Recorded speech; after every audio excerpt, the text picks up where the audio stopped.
Here we go again. Spirit Guide, David. How David Works, channeled by Emmanuel. Hello everyone. Emmanuel asked me to provide a piece for the foreword as an opener to listeners, preparing them to take in as much of the material that follows as to make an impact.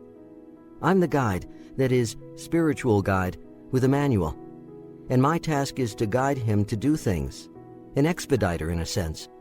My methods are simple. My head is clear on what I do when guiding him. His head, like that of most Earthlings, is not clear.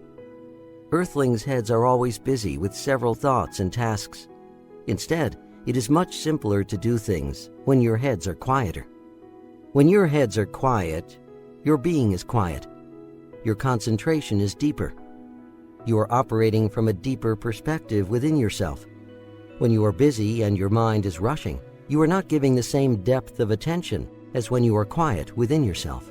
Then there is the aspect of fun. If a task is approached from being a busybody and your mind is racing, you have very little opportunity to have fun with what you are doing. To me, it seems you are then rushing around like a scarecrow and merely chasing away birds. This is like just touching ground here and there. Where is the fun in that? Why not, instead, soar like a bird, quietly and intentionally soaring in the sky and gliding around without flapping your wings all the time, only flapping them now and then keeping them still and navigating in the wind, and in that way taking in the experience of the tasks quietly, keeping still while in flight, and when necessary, adding some energy by flapping your wings allows you to thus take the flight in your stride. Work, relax, and let the relaxing also do some of the work. When a bird stops flapping its wings, it doesn't stop in midair or fall to the ground. It flies farther with the momentum of the previously exerted energy. And while it is quietly soaring, it can observe the surrounding area of the flight path and take in some of the pleasantries of the flight path.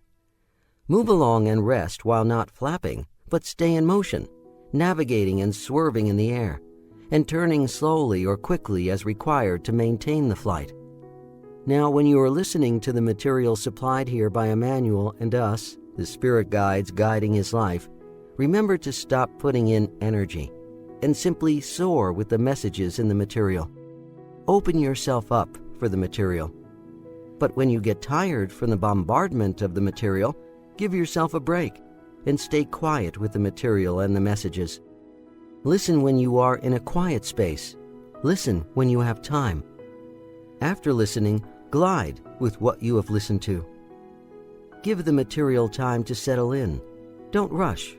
Stay in a quiet space for the pieces that you'll be listening to in a particular listening session, and stay with them for a while after listening to them.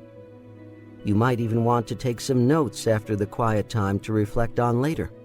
You might even want to contact Emmanuel afterward for support with messages when you cannot see what they mean, or how they fit into the main scheme of things or into your life.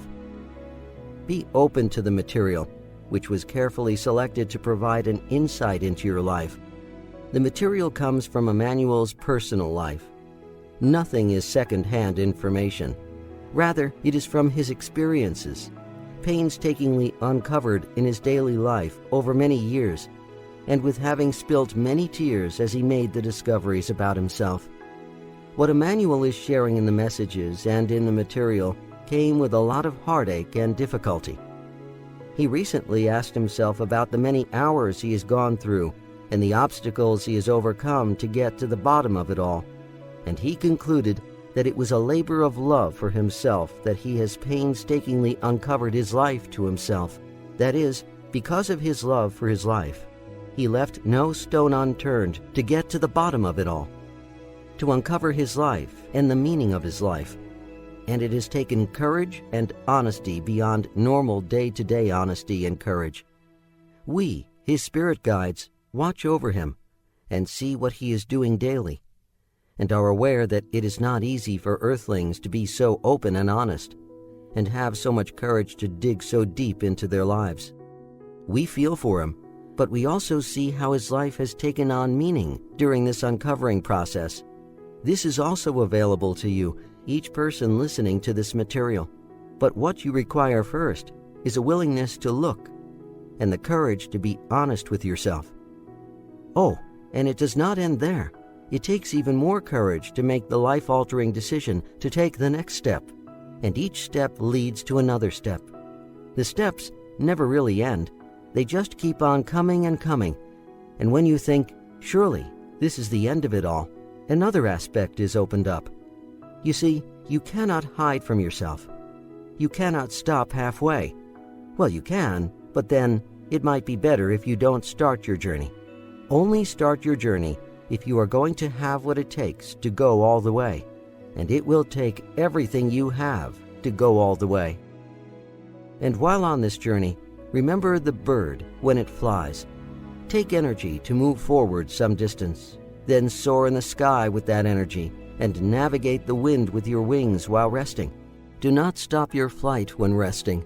Continue your flight, but conserve your energy. Flap your wings when needed. Soar when needed. Rest during the soaring. And when you have had enough for one flight, stop.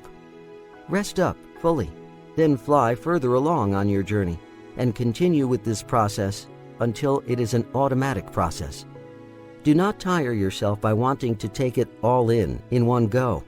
Take it slowly and set aside good chunks of time so you can fly, soar, and take in the surrounding scenery of your flight path. Observe yourself in flight. See what you experience. Feel the pain that you are experiencing.